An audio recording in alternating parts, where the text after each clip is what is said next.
नमस्कार साथियों, अखिलेश एजुकेशन जौनपुर में आप सभी का स्वागत है।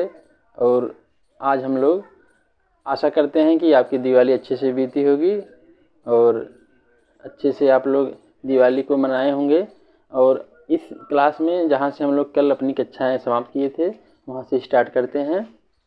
तो देखिए, जो हम लोग संख्या पद्धति के बारे में शुरू किए थे,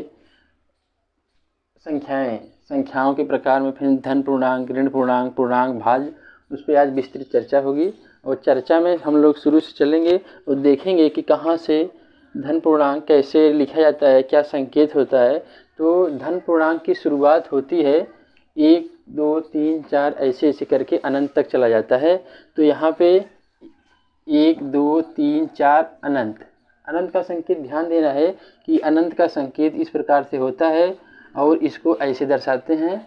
और इसको धन पूर्णांक को आई या एन से डिनोट करते हैं। आई फॉर इंटीजर, यहाँ प्लस लगा है, ये बहुत ध्यान देने की बात है कि प्लस बहुत रहना जरूरी है। और एन फॉर नेचुरल नंबर से भी इसको दर्शाते हैं और धन पूर्णांक में भी इसको दर्शाते हैं। और विभिन्न परीक्षाओं में ये पूछा जाता है कि प्रथम धन पूर्णांक क्या है, तो हमेशा ध्यान दीजिए प्रथम धन पूर्णांक 1 होगा। और कोई भी धन पूर्णांक सबसे बड़ी धन पूर्णांक नहीं होती है, क्योंकि यह अनंत तक होता है। अगर कोई 4 लिख दिया तो उससे बड़ा 5, उसमें 1 जोड़ दीजिए, उससे बड़ा आता रहेगा। और उसके बाद है ऋण पूर्णांक, निगेटिव इंटीजर्स, इसको दर्शाते हैं आई माइनस से। ये ध्यान देना है, इंटीजर आई फॉर इंटीजर और माइनस लगेगा ऋणात्मक धन पूर्णांक के लिए। तो इसको कैसे लिखते हैं, शुरुआत में अनंत से स्टार्ट करते हैं, क्योंकि संख्या रेखा पे आप जब इसे दर्शाएंगे तो अनंत से, अनंत का संकेत ध्यान रखिए ऐसे रहेगा। और यहाँ से शुरू करते, फिर -3, -2, -1, ये हो गया ऋण पूर्णांक। और ऋण पूर्णांक में संख्याएं बड़ी होती हैं इस तरफ, संख्या रेखा पे हर दाहिने वाली संख्या दूसरे से बड़ी होती है। तो ऋण 3 से बड़ा ऋण 2, ये ध्यान देना है। अगर कोई पूछा कि ऋण 3 और ऋण 2 में कौन बड़ा है, तो ये ध्यान देना है कि ऋण 2 बड़ा है। अब आगे अगर कोई लिख दिया ऋण 1 और 0 में कौन बड़ा, तो हमेशा दाहिने अंक की संख्या रेखा पे जब आप इसे दर्शाएंगे तो दाहिने आएगा। और धन पूर्णांक में क्या होता है, वही नियम है, दाहिने अंक की संख्या बड़ी होती है, तो 1 से बड़ा 2, 2 से बड़ा 3, ऐसे करके ये सब आप जानते होंगे। आगे आता है पूर्णांक। पूर्णांक में क्या होता है कि धनात्मक पूर्णांक, ऋणात्मक पूर्णांक दोनों को 1 कर देंगे। और ध्यान देना है कि ये साथ में 0 भी रहेगा। 0 रहने का ये मतलब है कि देखिए, ये इसको आई से दर्शाते हैं, पूर्णांक को आई से दर्शाते हैं, इसमें कोई चिन्ह नहीं लगा। अगर ये धनात्मक होता तो देखिए धन लगा देते, अगर ऋणात्मक होता तो यहाँ पे हम लोग ऋण लगा देते। और ध्यान ये देना है कि 0 पूर्णांक में हमेशा शामिल रहेगा। लिखते कहाँ से हैं, अनंत से लेके अनंत तक। ये अनंत ऋणात्मक से शुरू हुआ है, ऋण 3, ऋण 2, ऋण 1, 0, फिर 1, 2, 3 अनंत तक चला जाएगा। और पूर्णांक के बाद फिर हम लोग आगे विस्तृत चर्चा करेंगे भाज्य संख्याएं के बारे में। भाज्य संख्याओं कहते हैं कंपोजिट नंबर्स। कंपोजिट नंबर 4 से शुरू होते हैं, 6, 8 ऐसे। सबसे बढ़िया इसका याद करने का ये तरीका है, कंपोजिट नंबर ये वे होती संख्याएं हैं जो संख्याएं एक और अन्य से भी कटें। अब देखिए, विभिन्न परीक्षाओं में ये पूछता है कि सबसे छोटी भाज्य संख्या क्या है, तो 4। ध्यान देना है, 1 आता है, 2 आता है, 3 आता है, ये सब नहीं है। बहुत ज़रूरी है ध्यान देना, सबसे छोटी भाज्य संख्या 4 से शुरू होती है, क्योंकि 4 को आप विभाजित करेंगे तो यह 2 से कट जाएगा, 4 से कट जाएगा और 1 से भी कटेगा। 1 से लगभग सभी संख्याएं कटती हैं, ये ध्यान देना है। उसके बाद आता है अभाज्य संख्याएं, प्राइम नंबर्स। प्राइम नंबर्स की खासियत ये होती है कि ये 2, 3, 5 ऐसे करके जाता है, अनंत तक चला जाता है यह भी। जिसमें ये ध्यान देना है कि 1 नहीं है यहाँ पे, 1 न तो भाज्य है न तो अभाज्य है। विभिन्न टेट, सी टेट और सी सेट की परीक्षाओं में पूछ चुका है सबसे छोटी भाज्य अभाज्य संख्या कौन सी है। तो ध्यान देना है कि 2 से शुरू करेंगे। 1 ये तो याद कर लीजिए आप लोग, कॉपी पेन बैठ के लेके बैठिए और इसको लिख लीजिए, एक न तो भाज्य है न तो अभाज्य है। अब इसके बाद 3, 5 मतलब कि वह संख्या अभाज्य संख्याएं जो केवल एक से कटें और अपने से कटें, मतलब विभाजित हों। और दूसरा है आगे सह अभाज्य संख्याएं, इसको कहते हैं अंग्रेजी में प्राइम नंबर्स। प्राइम नंबर्स की खासियत होती है कि एक के अतिरिक्त इसका कोई गुणनखंड न हो। अब जैसे और दो संख्याओं में सह अभाज्य संख्याएं हमेशा जोड़े में रहती हैं, इस तरह से जैसे 2 हुआ 3। अब इसमें ये ध्यान देना है एक के अतिरिक्त गुणनखंड न हो, या ये कहें कि मस दोनों संख्याओं का मस हमेशा एक हो। मस मतलब HCF हाईएस्ट कॉमन फैक्टर। अभी देखिए यहाँ पे 2 और 3, 2 और 3 का मस जो है निकालेंगे आप तो एक ही आएगा। 5 और 7 का मस है एक ही आएगा, तो ये हुई को प्राइम नंबर्स। अब देखिए आगे है परिमेय संख्याएं। परिमेय संख्याओं को हम लोग P/Q के रूप में लिखते हैं। P/Q के रूप में लिखने का ये मतलब है कि P और Q दोनों पूर्णांक हों। पूर्णांक के लिए भी हम क्या बताएं कि पूर्णांक में माइनस सभी माइनस संख्याएं मतलब ऋणात्मक और 0 के साथ सभी धनात्मक। लेकिन एक शर्त यहाँ पे ये है कि Q पूर्णांक तो हो लेकिन Q 0 के बराबर न हो। अगर Q 0 हो गया तो आप समझिए कुछ आप लिखे हैं जैसे 3/0, तो ये हो गया अपरिभाषित। इसको ये हो गया अपरिभाषित, तो इसकी कोई वैल्यू नहीं है और ये 0 नहीं होना चाहिए। P/Q के रूप में हो, पूर्णांक तो हो लेकिन Q 0 न हो, एक शर्त है। और अपरिमेय संख्या होती हैं जिसको हम P/Q के रूप में न लिख पाएँ। यही ध्यान देना है, ये 22/7 और ये पाई ध्यान ही देना है। अगर पाई को 22/7 में लिखा है तो ये परिमेय हुई, काफ़ी ध्यान दीजिए इस पे। और अगर ये पाई लिखा है तो अपरिमेय हुआ। देखिए 22/7 लिख लीजिए इसको सभी लोग, ये परिमेय हुआ। अगर पाई लिखा है तो ये अपरिमेय हुआ। यहाँ तक एक बार हम लोग जल्दी जल्दी फिर रिकैप कर लेते हैं। देखिए पॉजिटिव इंटीजर धनात्मक पूर्णांक संख्याएं 1 से शुरू होंगी, बगल वाली संख्या मतलब दाहिनी ओर की संख्याएं एक दूसरे से बढ़ती जाएंगी और ये अनंत तक जाएगा। और इसको कहते हैं, संकेत में दिखाते हैं I प्लस या n से, I फॉर इंटीजर प्लस धनात्मक संख्याएं या नेचुरल नंबर से। और पूर्णांक संख्याएं ऋणात्मक पूर्णांक संख्या होती हैं माइनस से अनंत से शुरू होकर -3, 2, 1 तक जाती हैं, I माइनस से दिखाते हैं। और फिर ये भाज्य संख्याएं वो होती हैं जो एक दूसरे से कटें, मतलब कई गुणनखंड हो। और शुरुआत कहाँ से होती है? 4 से, ये बहुत ध्यान देना है, विभिन्न परीक्षाओं में पूछ चुका है ये। और 4 से शुरू होती हैं, सबसे छोटी भाज्य संख्या 4 और अभाज्य संख्या 2, 3, 5। ये यहाँ पे सबसे बड़ी ध्यान देने की जरूरत है। एक को याद रखिए, न तो भाज्य है और न ही अभाज्य है, ये विभिन्न परीक्षाओं में पूछ चुका है। और ये को प्राइम नंबर एक के अतिरिक्त अन्य गुणनखंड न हो या मैथ है उसका एक हो। और जैसे आगे है परिमेय संख्याएं P/Q के रूप में लिखी जाएं। PQ पूर्णांक हो लेकिन Q जो है 0 के बराबर नहीं हो, हमेशा याद रखिए। और यहाँ पे ये ध्यान देना है पाई और 22/7, अगर पाई लिखा है तो पाई को आप लोग अपरिमेय कहेंगे, अगर 22/7 लिखा है तो उसको परिमेय संख्या कहेंगे। ठीक, आइए आगे बढ़ते हैं। और इसमें क्रमागत पूर्णांक के जैसे कोई लिखा है गिनती क्रम से, क्रमागत मतलब 1, 2, 3, 4, 5 ऐसे करके। तो देखिए यहाँ क्रमागत पूर्णांक 13, 14, 15। तो क्रमागत पूर्णांक का ये नियम है x+1, x+2, x+3। जैसे दिखा है कि 13 है तो यहाँ पे जो x है उसको 13 रखेंगे, इसमें 1 जोड़ेंगे तो 14 आएगा, 2 जोड़ेंगे तो 15 आएगा, 3 जोड़ेंगे तो 16 आएगा। क्रमागत गिनती निकालने का या पूर्णांक निकालने का यही तरीका है। उसमें क्रम से 1, 2, 3, 4 ऐसे जोड़ते जाइए और ये क्रमागत पूर्णांक आगे निकलता जाएगा। बहुत एग्जाम्पल हैं, इस 13, 14, 15 लिखा है, 16, 17, 18 ऐसे डाट करके, 7, 8, 9 ऐसे करके, 1, 2, 3, 4 ऐसे करके, ऋण 1, ऋण 2, ऋण 3 ऐसे करके, तो ये सब होता जाएगा। आगे है क्रमागत सम संख्याएं निकालने का तरीका। क्रमागत सम संख्याएं निकालने का तरीका, यहाँ पूर्णांक में ये ध्यान देना है 1 2 3 जोड़ना है, सम संख्याओं में +2 करना है।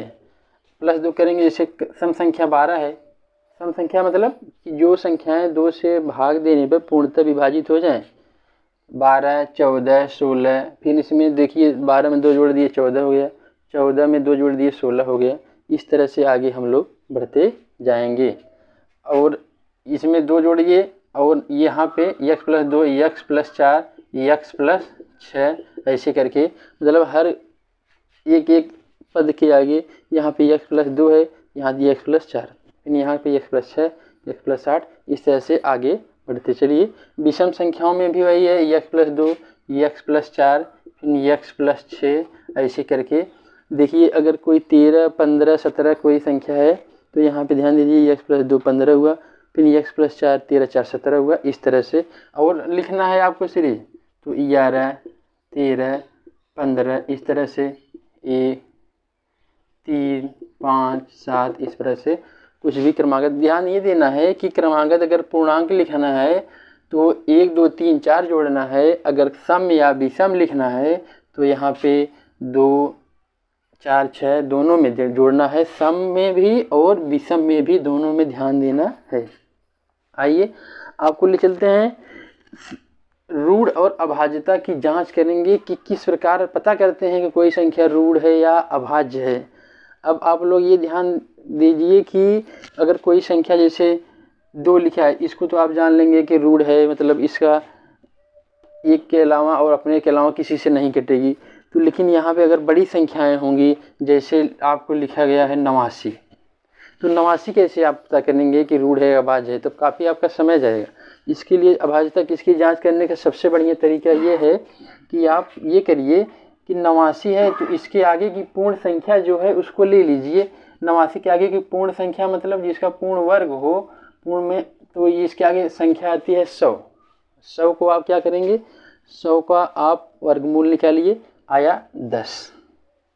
10 के बाद की जितनी संख्याएं हैं 9 8 7 6 5 4 3 2, इन संख्याओं से आप इनकी भाज्यता की जांच कीजिए कि ये इससे विभाजित हो रही हैं कि नहीं हो रही हैं। 89 में आप 9 का भाग देंगे नहीं कटेगा, 8 का भाग देंगे नहीं कटेगा, 7 का भाग देंगे नहीं कटेगा, 6 के भाग देंगे नहीं कटेगा, 5 4 3 2 1 किसी से भी नहीं कटेगा। तो इस आधार पे हम बड़ी संख्याओं को पता करते हैं कि ये संख्या किसी अन्य संख्या से नहीं कटेगी सिवाय अपने और एक के। ठीक, अब देखिए ये यहाँ पे आप लोगों को बहुत अच्छा ये ट्रिक है, आप समझ लीजिए इसको ट्रिक, और इसको लिख लीजिए और याद भी रखिए। जो परीक्षाएं आजकल हो रही हैं, सी टेट, सुपर टेट, सी सेट और विभिन्न परीक्षाएं जो हो रही हैं, तो यहाँ पे ये सब पूछा जाता है और इसको बहुत ध्यान से लिखिए।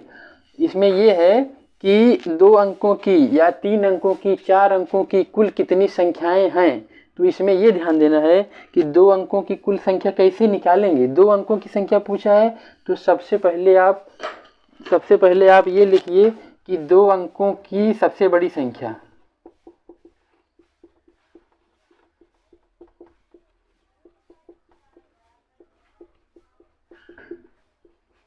ऋण 2 अंकों की सबसे बड़ी संख्या लिखिए, उसके बाद 1 अंक की सबसे बड़ी संख्या,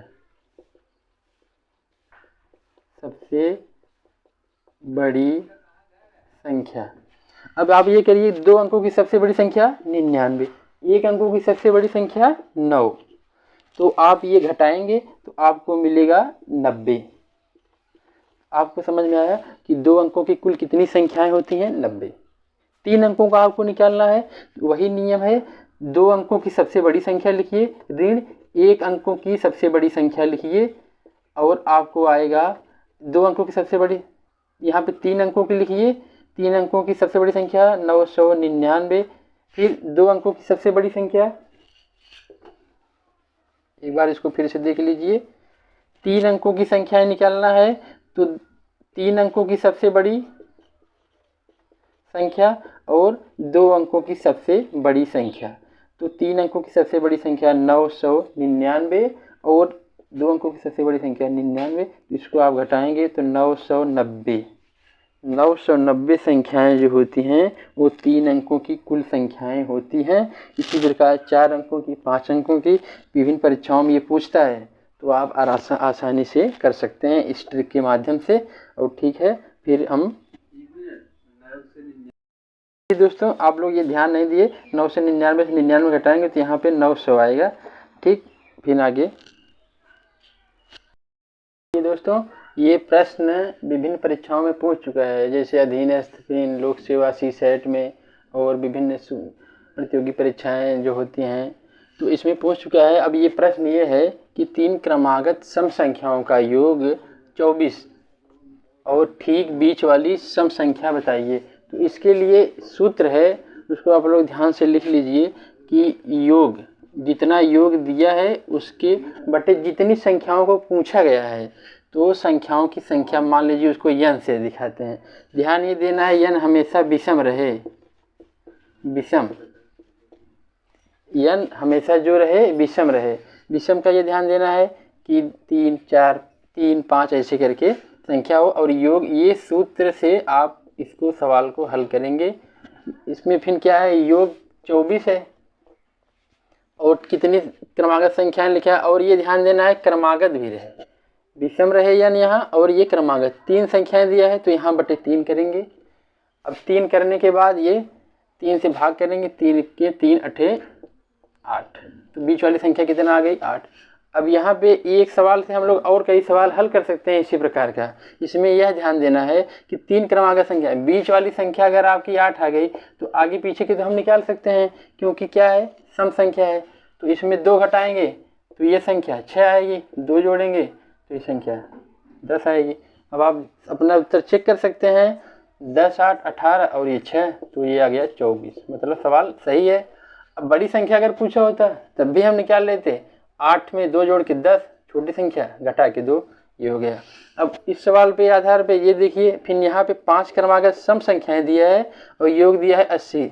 ध्यान ये देना है, सूत्र में योग जो दिया है फिर n हमेशा विषम होना चाहिए। देखिए ये 5 विषम है तो योग बटे n, योग दिया है 80, फिर बटे n करेंगे, n का मान दिया है 5।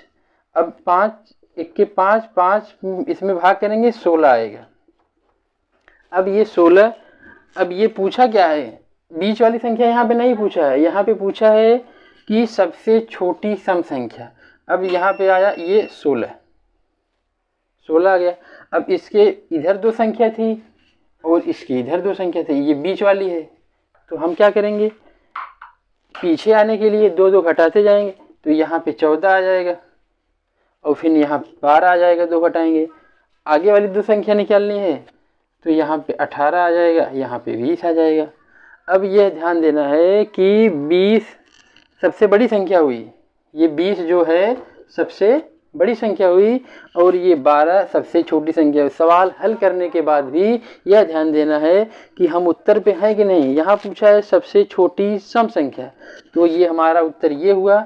अगर यहाँ पे बड़ी पूछता तो हमारा उत्तर 20 होता, चौथी संख्या पूछता है तो 18 होता, बीच वाली संख्या पूछता है तो 16 होता, अगर दूसरी संख्या पूछता तो 14 होता। आप अपने उत्तर की जांच करना चाहते हैं, ये सबको जोड़ दीजिए, अब आपका उत्तर 80 आ जाएगा। अब ये देखिए, ये 30, ये 30 और ये 20, तो 30 30 60 20 80। देखिए ये उत्तर यहाँ पे योग 80 दिया है। इस प्रकार से हम लोग ऐसे अगर विषम संख्या में भी लिखा है तो यही नियम लगेगा, ऐसे ही हम लोग करेंगे। ध्यान ये देना है कि हमेशा यहाँ पे n जो होगा विषम होगा। यहाँ पे भी देखिए विषम दिया है, यहाँ पे भी विषम दिया है।